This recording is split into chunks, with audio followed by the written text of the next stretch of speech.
이스라엘 자손이 여호와 목전에 악을 행하여 자기들의 하나님 여호와를 잊어버리고 바알들과 아세라들을 섬긴지라. 여호와께서 이스라엘에게 진노하사 그들을 메소포타미아 왕 구산 리사다임의 손에 파셨으므로 이스라엘 자손이 구산 리사다임을 8년을 섬겼더니 이스라엘 자손이 여호와께 부르짖음에 여호와께서 그들을 위하여 한 구원자를 세워 구원하게 하시니 그는 곧 갈렙의 아우 그나스의 아들 온니엘이라.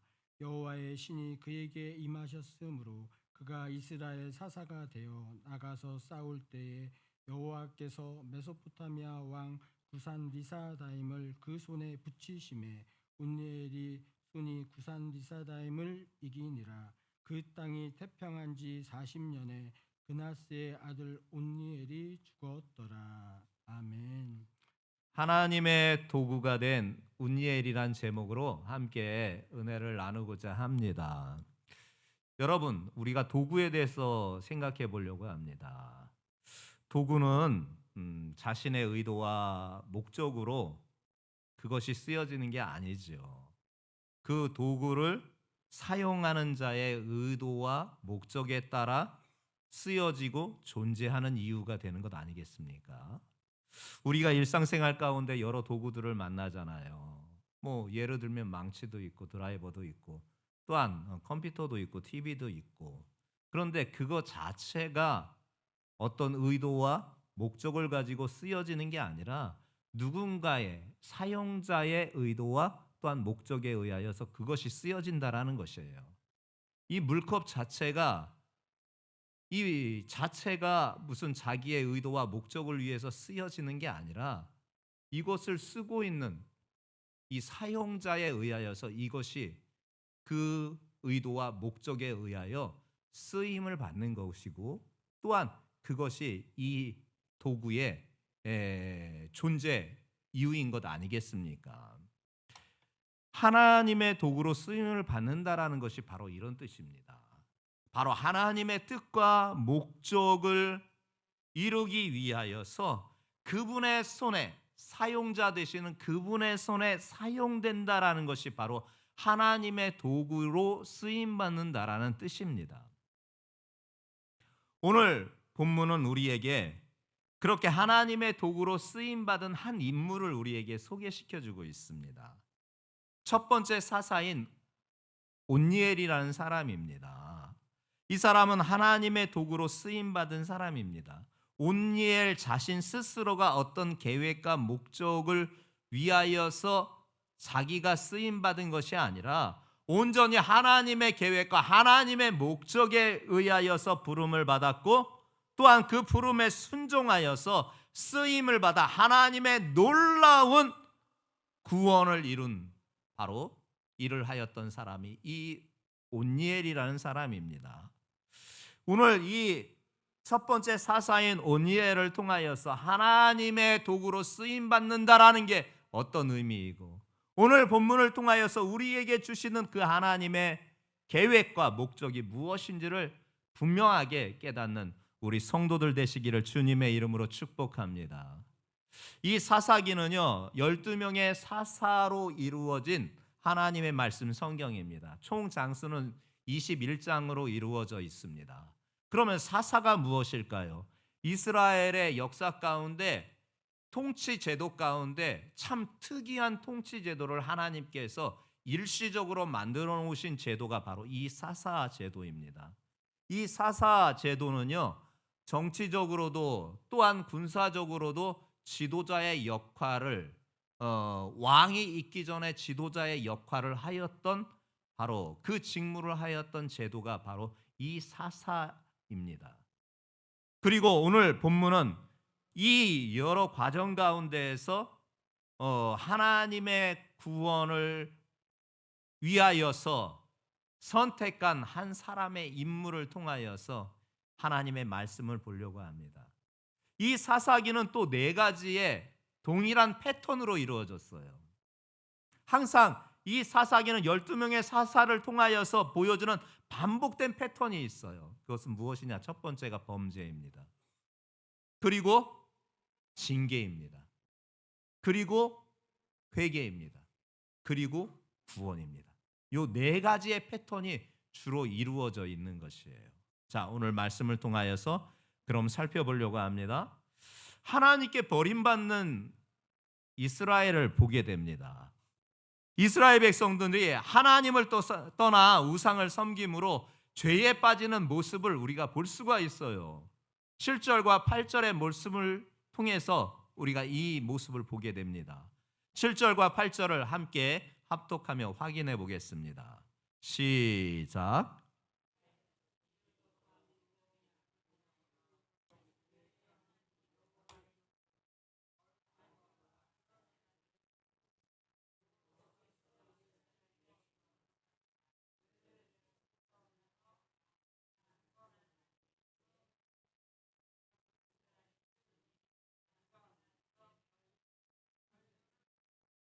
아멘. 이 말씀은요, 지금 이스라엘 백성들의 영적 상태를 여실히 드러내고 있습니다. 그들은 하나님을 잊어버렸습니다.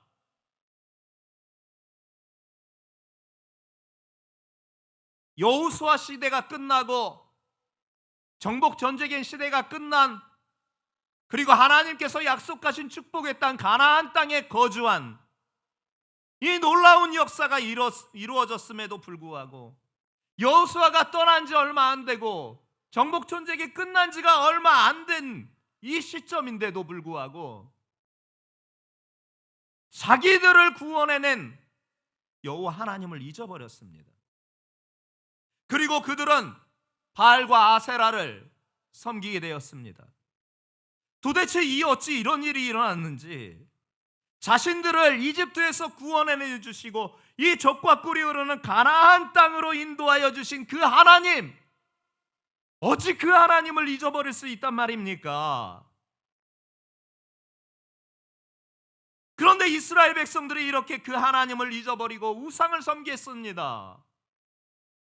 왜 그들이 이렇게 하나님을 버리고 우상을 섬겼느냐? 하나님께서 남겨두신 시험에 그들은 통과하지 못했던 것입니다. 3장 1절부터 보게 되면 하나님께서 그 땅 백성들을 다 몰아내지 아니하시고 일부를 남겨두신 이유를 밝혀주시고 있습니다. 이스라엘 백성들을 시험하기 위해서라고 하십니다. 그들이 정말 당신을 섬기는지, 아니면 그 지역의 문화에, 그 지역의 종교에 영향을 받아서 그 하나님, 자신들을 구원한 그 하나님을 섬기지 않을 것인지에 대한 하나님의 시험이 있었던 것을 우리가 확인할 수가 있어요.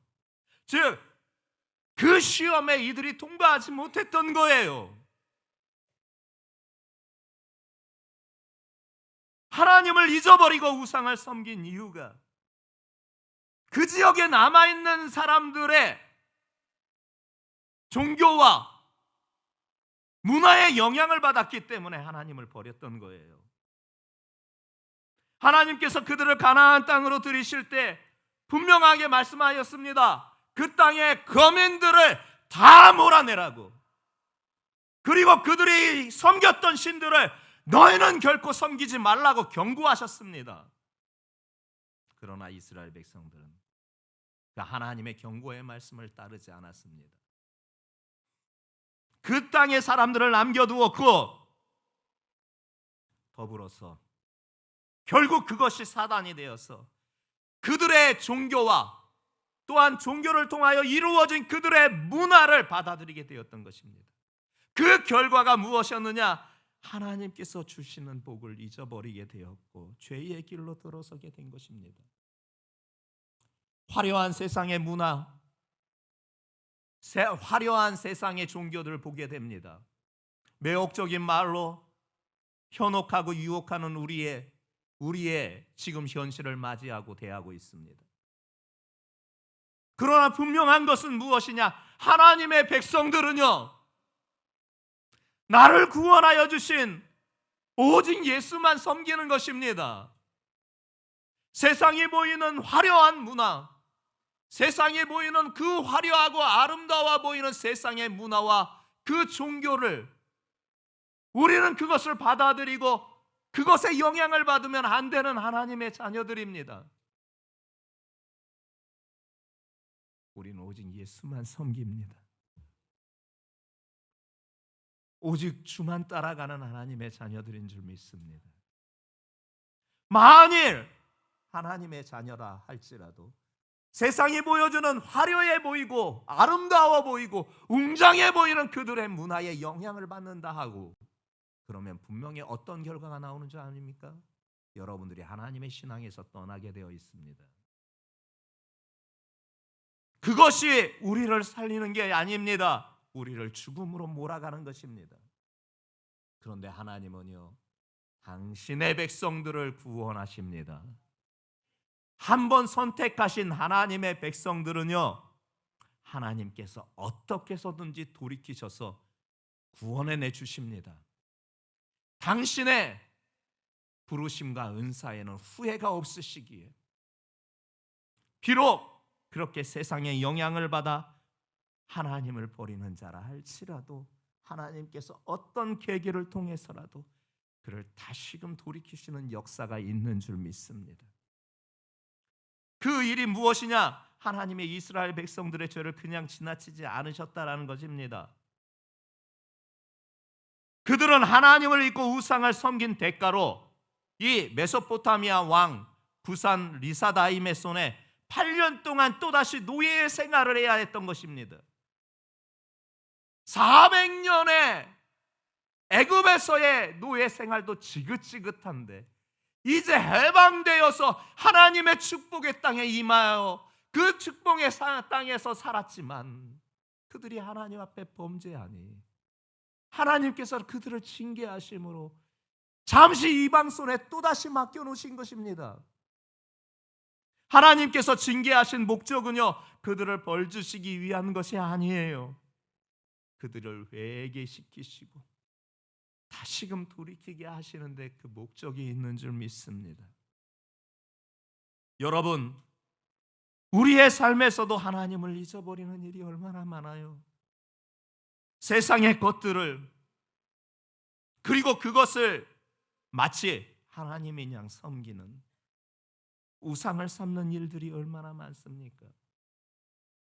맞아요. 우리는 바알과 아세라를 섬기진 않습니다. 저 눈에 보이는 태양이 우리의 신입니다라고 섬겼던 그 고대의 사람들처럼, 그리고 미개한 종족들이 섬기는 그런 우상 숭배처럼 그런 것들은 섬기지 않습니다. 땅의 여신이었던 아세라, 우리는 고대에 그들이 섬겼던 종교처럼 그런 것들을 섬기지 않습니다. 미개한 현대 사회 가운데에서도 여전히 미개한 민족들이 섬기는, 그렇게 땅을 섬기는 그런 것들처럼 우린 섬기지 않습니다. 그러나 우리의 내면에 우상이 있다라는 사실을 잊어서는 안 됩니다. 예수님은 그것을 분명하게 지적하고 계세요. 재물과 하나님을 어떻게 겸하여 섬기냐? 이 현대 사회는요, 다른 우상을 직면하고 있어요. 이렇게 현대화되고 발달된 이 세상에서요, 우리는 다른 우상을 섬기고 살아가고 있어요. 그 우상의 이름이 무엇이냐? 맘몬신이에요.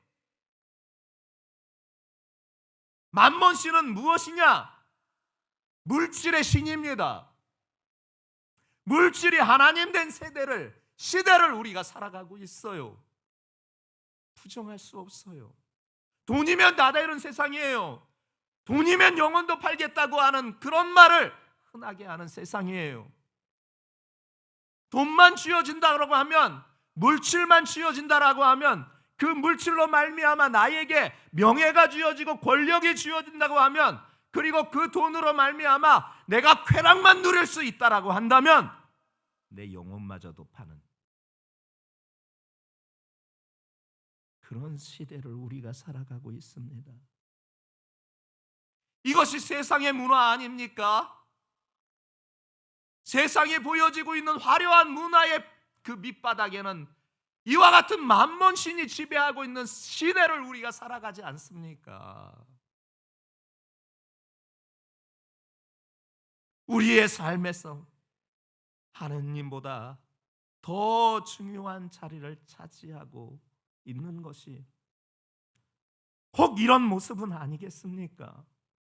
그렇다면 이스라엘이 보여줬던 우상숭배의 죄악이 나도 역시 부인할 수 없는 그 죄악 가운데 있음을 인정하지 않을 수가 없어요.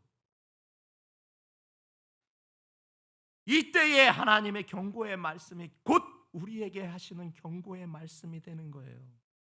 다시 내게 돌아오라고. 자신의 일을 정말 성실히 열심히 일하는 한 사람이 있었습니다.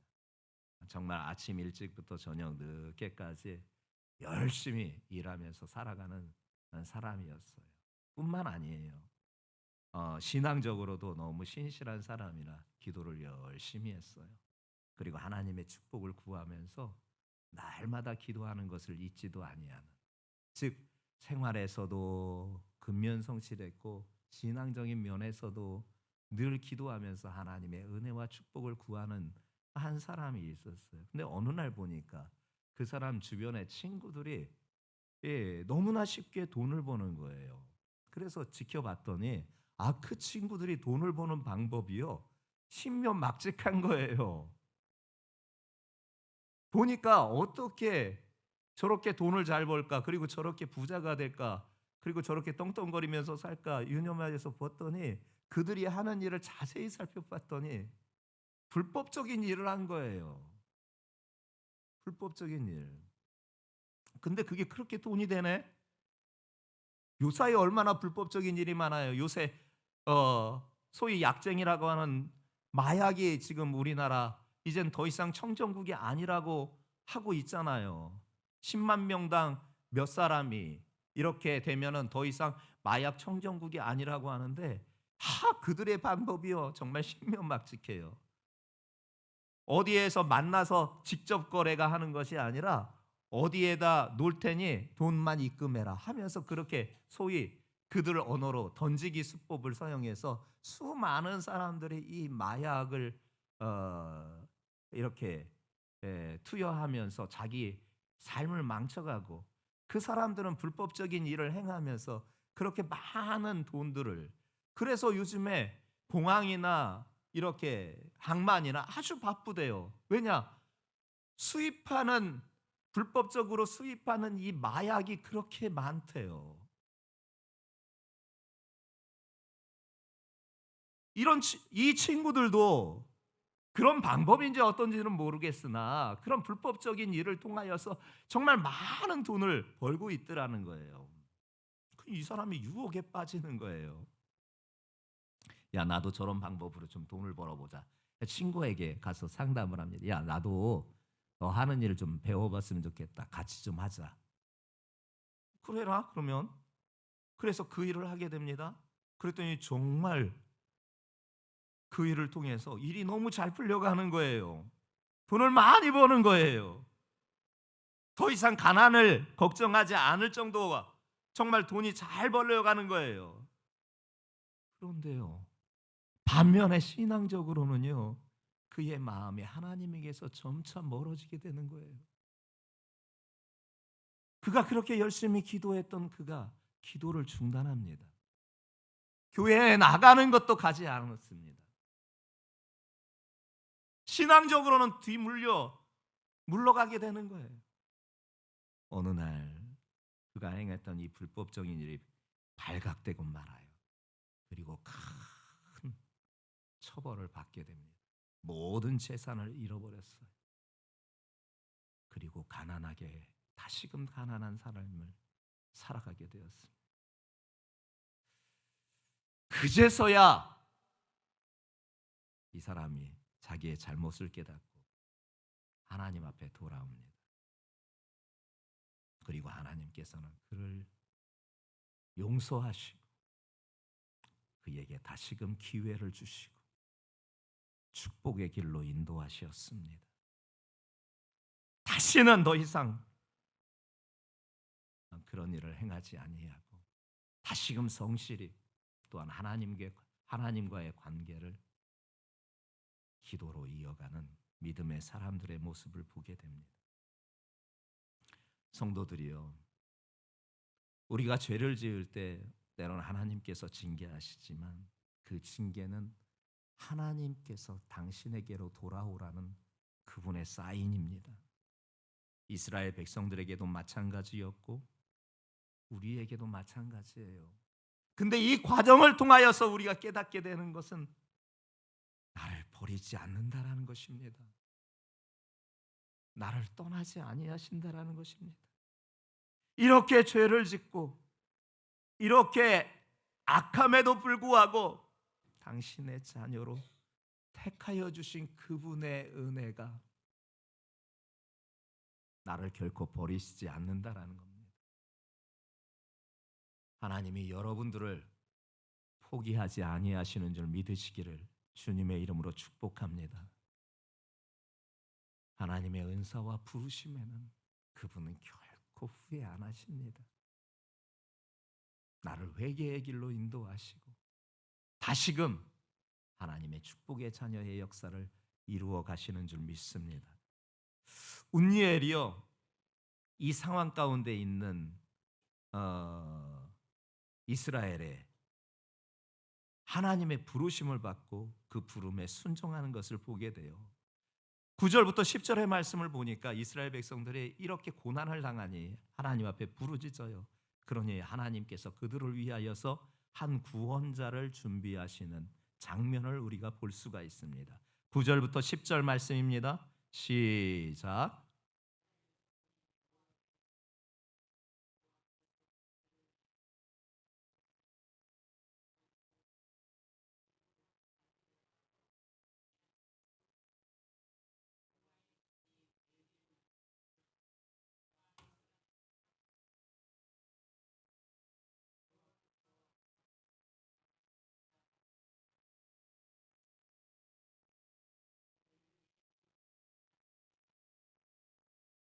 아멘. 이 말씀에 하나님의 응답과 또한 운니엘의 그 부르심을 우리가 볼 수가 있지 않습니까? 이스라엘 백성들이 그렇게 고난 가운데 고통 가운데 있으니 그때서야 하나님 앞에 부르짖어요. 근데 하나님은 그들의 그 부르짖음을 외면하시지 아니하고 구원의 손길을 내미십니다. 바로 그 구원의 손길이 누구냐? 하나님은 온니엘을 세우셨던 거예요. 이 온니엘은요, 저산지를 내게 주소서라고 하였던 갈렙의 조카예요. 그리고 그 사람은 여호와의 신이 임한 사람이라고 우리에게 소개시켜주고 있어요. 하나님께서 그를 불러서 이스라엘의 구원자의 도구로 쓰임을 받는 것을 보게 됩니다. 운니엘이 하나님의 부름을 받았을 때 주저하지 않고 순종합니다. 주저하지 않고 순종합니다. 그때 하나님의 신이 그에게 임하였고 주어진 사명을 감당하여서 이스라엘의 구원자가 되는 것을 보게 돼요. 여러분, 이 순종은요, 믿음과 용기를 보여주는 것입니다. 그런 그를 하나님께서 도구로 쓰신 거예요. 자신의 힘과 능력을 의지한 것이 아니라 하나님의 능력과 하나님의 힘을 의지했기에 그분에게 순종할 수가 있었던 것입니다. 선교사 한 분이요, 오지의 한 부족에게 복음을 전하였다고 합니다. 그렇게 선교의 현장 가서 그들에게 복음을 전하는데 그들이 복음에 대해서 너무나 쉽게 이해하고 받아들이다라는 거예요. 그래서 이게 어떻게 된 일인가 하여서 그들의 언어도 이제는 조금 배웠겠다. 그 언어를 조금 더 연구하면서 그들의 말로 성경을 조금 번역해서 그들도 읽을 수 있게 하여야 되겠다 하여서 추장을 통하여서 그 언어의 단어의 뜻이 무엇인지를 공부하다 이 선교사님이 충격을 받았대요. 그들의 쓰는 용어 중 우리는 믿음과 순종을 단어가 다르게 사용하는데요. 그 부족은 믿음과 순종이란 단어를 동일한 단어로 쓰고 있다라는 거예요. 한 단어로 쓰고 있다라는 거예요. 너무나 놀래서 이 선교사님이 그 추장에게 물었대요. 아니, 왜 믿음과 순종을 동일한 단어를 씁니까? 했더니 그 추장이 하는 말에 너무 충격을 받았다는 거예요. 아니, 믿으면 당연히 따라야 되는 거 아니에요?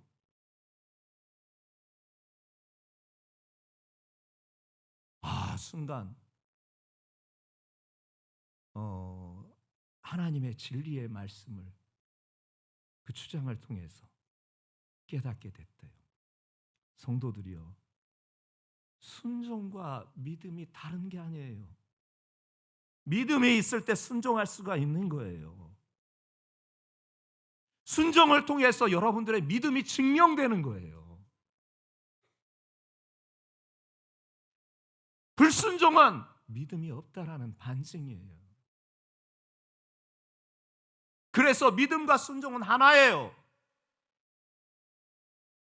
지금 오니엘이 하나님의 부르심에 순종했다라는 것은 그가 하나님을 믿었다라는 거예요. 자기를 부르신 그 하나님은 실수가 없는 하나님이시라는 것이에요.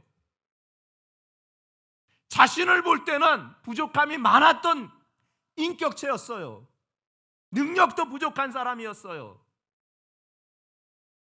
힘도 연약한 사람이었어요. 그런데 그런 자기를 불러주신 그 하나님을 믿었다라는 거예요. 그가. 그러기 때문에 순종을 할 수 있었다는 거예요. 내 힘과 내 능력과 내 의지와 내 모든 것은 부족하기 짝이 없지만 나를 부르신 그분이 전능한 하나님이시니 그분의 힘과 능력을 따라 내가 그분의 부르심에 반응하겠다. 그분의 부르신 목적을 따라 살아가겠다. 그의 순종으로 나타났던 것입니다. 성도들이여, 여러분이 참 믿음의 사람들 맞습니까? 예수님을 믿는 참 믿음의 사람들이 맞습니까? 그렇다면 여러분들의 믿음을 그분의 말씀의 순종으로 나타내 보이시는 성도들 되시기를 주님의 이름으로 축복합니다. 여러분들의 순종의 모습이, 그 순종의 분량이, 그 순종의 수준이 여러분들의 믿음의 수준을 말해주고 있고 여러분들의 믿음의 분량을 증명하는 것입니다. 죽을 자리라도 하나님께서 그리로 가라고 하면 갈 수 있는 자는 그 순종이 그 사람의 믿음의 분량이 얼마나 되는 것인을 증명해내는 것입니다. 예수님이 그 모습을 우리에게 보여주셨잖아요. 빌립보서 2장 8절입니다.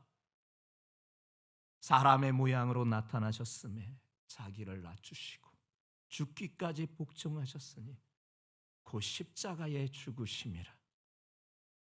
예수님이 아버지 하나님에게 보여주신 그 순종은 순종으로 대변되는 복종까지도 하여서 자기를 낮추시고 죽기까지 십자가의 길을 보여주시면서 순종의 모습을 보여주셨잖아요.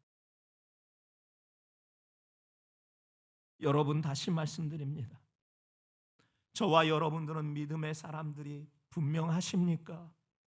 여러분, 진정 믿음의 사람들이 맞습니까? 다시 한번 우리 하나님의 말씀에 순종할 수 있는 성도들 되시기를 주님의 이름으로 축복합니다.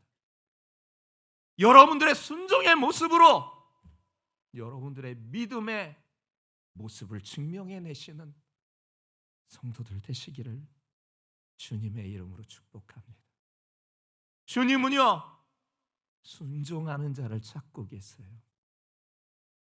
근데 하나님의 말씀 성경에는요 이 순종이 하나님의 축복을 불러온다 말씀하고 있습니다. 믿음은 구원에 이르게 하지만 순종은 하나님의 축복을 가져오는 것이에요. 순종의 모습으로 여러분들의 믿음을 증명해내요 하나님의 큰 축복을 누리시는 우리 성도들 모두가 되시기를 예수님의 이름으로 축복합니다. 그리고 마침내 하나님의 승리와 은혜에 대하여서 말씀해주고 있어요. 11절 마무리의 말씀입니다. 보십시다.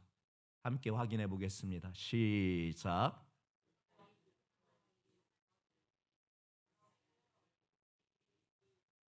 그래요. 이 온니엘을 통한 하나님의 구원은요 40년이라는 태평성대를 만들어 주었어요. 온니엘의 지도 아래 이스라엘은 40년 동안 평화를 누렸어요.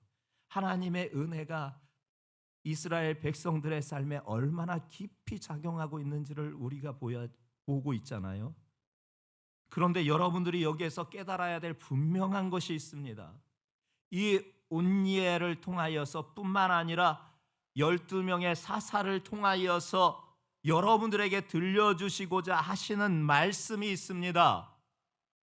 그것은 세상의 사사는 완전한 사사가 아니라 이 사람들을 통하여서 보여주는 완전한 사사가 있다라는 것을 여러분들에게 말씀해주고 자심입니다.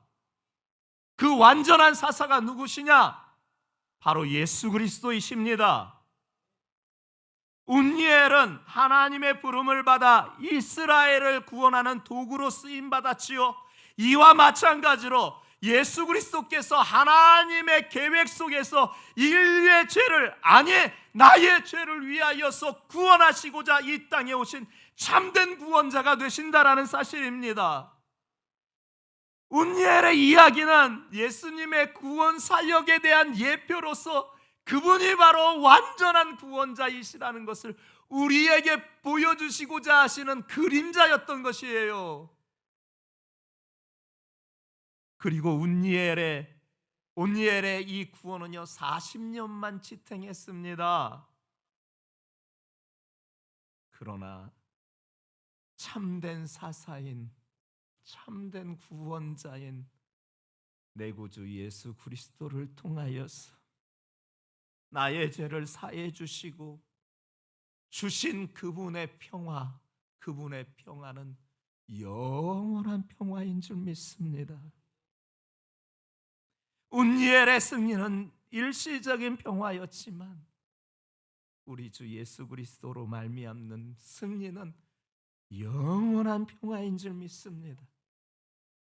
예수님의 십자가에서 우리의 죄를 대신하여 죽으시고 부활하심으로써 죄와 사망 권세를 이기신 그분께서 우리에게 보여주신 부활의 첫 열매이신 그분이 우리의 죄를 사함으로 우리도 부활할 것이다라는 산 소망을 주셨습니다.